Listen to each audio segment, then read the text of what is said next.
Hello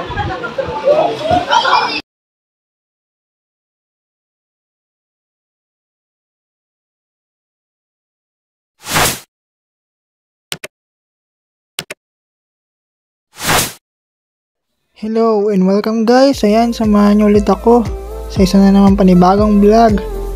Ayan, dito sa vlog na to ay napagpasya ng mga pinsan ko mamasyal sa iba't ibang lugar dito sa Laguna guys.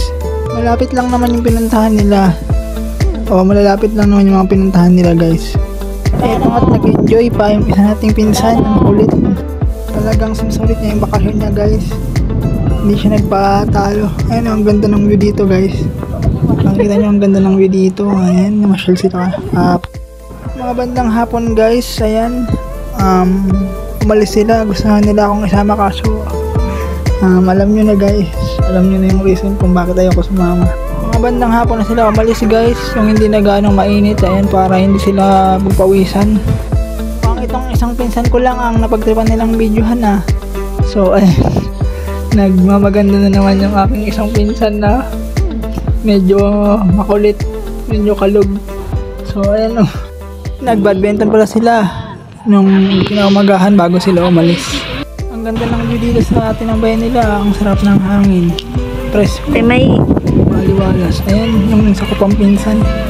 Kasama ay nagbabadminton pala sila habang nakatambay, habang nagpapalipas ng oras. Sa totoo lang, masarap talaga magpahangin at mag-relax kapag ganitong Holy Week. Pero wag naman sana natin kalimutan kung ano nga ba ang tunay na diba ng Holy Week, kung bakit nga ba natin ito sineselebrate kada 2 linggo ng buwan.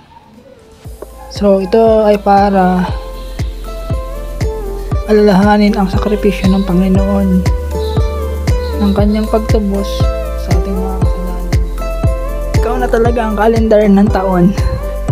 Bali guys, itong video na to pinabidyo ko lang sa kanila kasi hindi ako sa kanila kasama, or hindi ako sa kanila makakasama dahil alam nyo naman siguro kung ano yung kalagayan natin.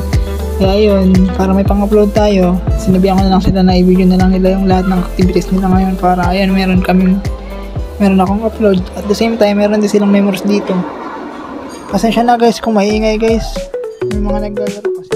Malapit na tayo sa exciting part guys. Konting clip na lang guys, makikita nyo na yung kabuuan ng ating video.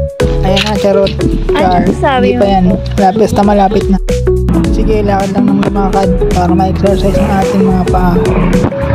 Saan ba kayo pupunta? Pumunta pala sila ng 7-Eleven, nabili siguro sila dito. Ayan o, pag mga babae talaga ang hilig magpaganda. Ito na yung sasabi ko sa inyo, pumunta sila ng swimming pool para mag-relax. Sobrang init naman kasi ng panahon kaya kailangan talaga mag-relax para hindi tayo mainitan at ma-refresh tayo. So ayan o, naka-violet pa. Maliligo yata sila. Ang entrance dyan guys, mura na din kung tutusin. Kaya na din, ulit na rin yung bayad mo, makakapag-refresh ka na. Paano guys, hanggang dito na lang itong clip na to. Maraming salamat sa panonood ninyo. Meron pa sana akong isasamang clip kaso naka portrait kaya hindi ko na isama, mahirap na.